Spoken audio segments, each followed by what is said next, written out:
I'm Zim, and you're listening to the Helpful Photographer Podcast in collaboration with New York City Photo Safari. To register for a safari, please visit newyorkcityphotosafari.com. This podcast is for Mandy in Sydney.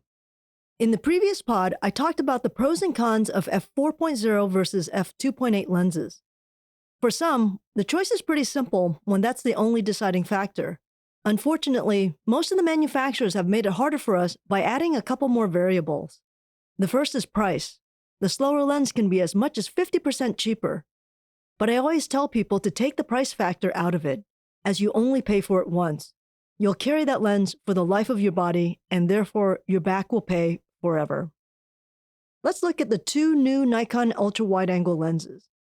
The Z 14-35mm f4 and also the 16-35mm 2.8. While my gut always tells me to go after the f2.8, my heart would sure like that 14mm. For the past 12 years, I've owned a 16-35mm 2.8, and I have loved it.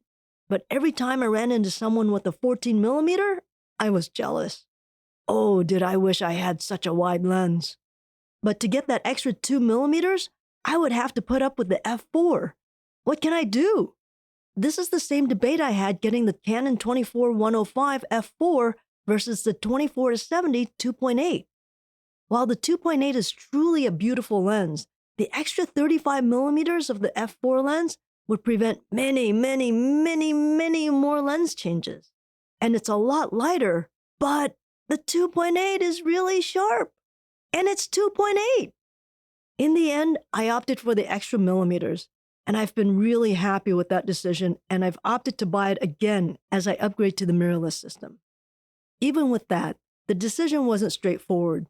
Canon has introduced a 24-105 f2.8, but it's a much bigger lens, so I'm staying with the 4.0, same as what I had for the previous 10 years with my DSLR.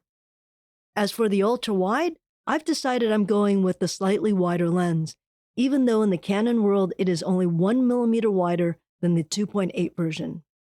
Is there such a big difference when we're talking about 1mm? Not really, but it's 2 more than what I currently have, so I really want it. The smaller and lighter weight is a huge bonus for my small frame. I'm going to tell myself that the extra resolution and high ISO capability of my new camera is going to make up for the slow f4. But again, the fantasy in my head is the improved resolution of my new camera is going to make up for this problem. As always, I hope that was helpful, but I think I probably just muddied the water a bit more. Sorry about that. Next week, I'll talk about variable aperture lenses.